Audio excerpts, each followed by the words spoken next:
You can delay Alzheimer's and other chronic illnesses just by making some simple changes. Here with some of the best kept secrets to living a longer and happier life is one of the authors of Happy to 102. Please welcome Lily Sarafan. Hi, Lily. Lily, welcome to the show. Nice to meet you.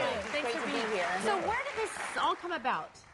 Well, Jim and Kathy Johnson, my co-authors, and I are fortunate to work in the senior care industry, so we already had an elevated interest in topics like aging.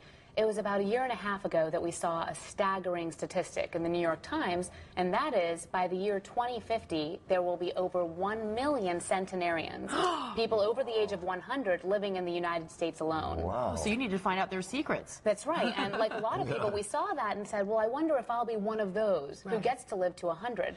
But the more and more we looked into the lives of these centenarians around the world, we realize it's less a matter of I wonder if I'll be one of those, and more a matter of what will I do proactively to ensure that I can live the longest, happiest, healthiest life possible. And these are some simple things we can do, what, on a daily basis? That's right. So can you list some of the categories in your book?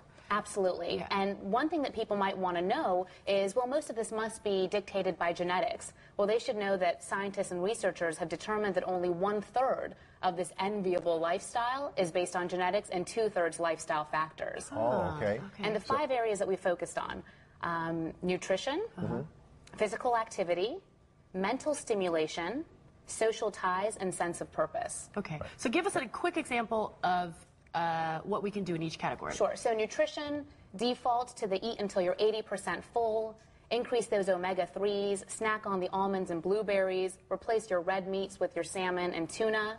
In physical activity, it's less about doing something strenuous and more about being consistent. And I'll speak a little bit later about how that specifically impacts Alzheimer's. Now, will these nutritional changes not only extend your lifespan, but improve the quality of that life? Will you still be healthy as you get old? Absolutely, and that's what we've coined healthy longevity. It's not just about lifespan, it's also about health span. Okay, so what's another category? And tell us an example. So social ties, it's about, especially as people get older, in the geriatric population, there's a lot of social isolation. It's about continuing those connections with community, with family, that helps you maintain that positive outlook that you need to actually live that longer lifespan. So when you feel happier, you live longer Absolutely, and happier. of Okay. course. And then what about your mental skills? How do you keep a sharp mind? So everyone knows that your brain tends to shrink a little bit over time, but what they may not know is there are specific things you can do to delay the onset of dementia. So for instance, physical activity has been shown to impact the hippocampus, which is the memory region of your brain.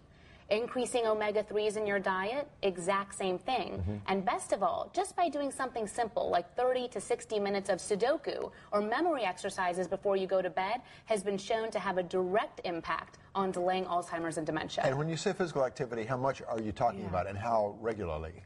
So regularly, I'd say at least 3 times a week, and it's going to differ based on generation and population. Someone in their 20s and 30s can probably stand to exercise 4 or 5 times a week. For our clients throughout North America in their 80s or 90s, it can be as simple as taking a walk around the block. Okay, just a few times a week. That will help so much. So the same things that prolong your life can also delay Alzheimer's. That's what right. it sounds like. And you studied a lot of people, you said in Japan? In Okinawa, Japan. Why Now, did you why pick that there? region? Well, you may or may not know that Okinawa is actually home to the longest living and healthiest people in the world. So if you're going to mimic someone, mimic the best. And when you learn that it's lifestyle factors, what researchers have done is go into Okinawa and see that heart disease, cancer, stroke, Alzheimer's, what we always consider to be age-related diseases, are unheard of in Okinawa. And it's because they're doing these simple tips that you're talking about? That's exactly right. It's part of their lifestyle, a sense of purpose, a positive commitment, eating healthy, and guess what? There's no word for retirement. Is it ever too late to get started? I mean, if you're in your middle to late years, can you still turn things around? Absolutely. In fact, that was the inspiration for all of this, is we wanted to develop a caregiver training program so that family caregivers and professional caregivers can actually instill these principles in the lives of those who are already in their 80s or 90s. Is that what the balanced care method is? Exactly. That's the balanced care method. And then how do you participate or get involved in that? Or So if people are interested in the balanced care method, because they're family caregivers, they can learn a lot of information on balancedcaremethod.com, and the caregivers that we train through home care assistants across North America are also trained in the balanced care method. Okay, Lily Sarafan, thank you so much. And by the way, we have some of her tips, actually a list of them, on our website, so go there.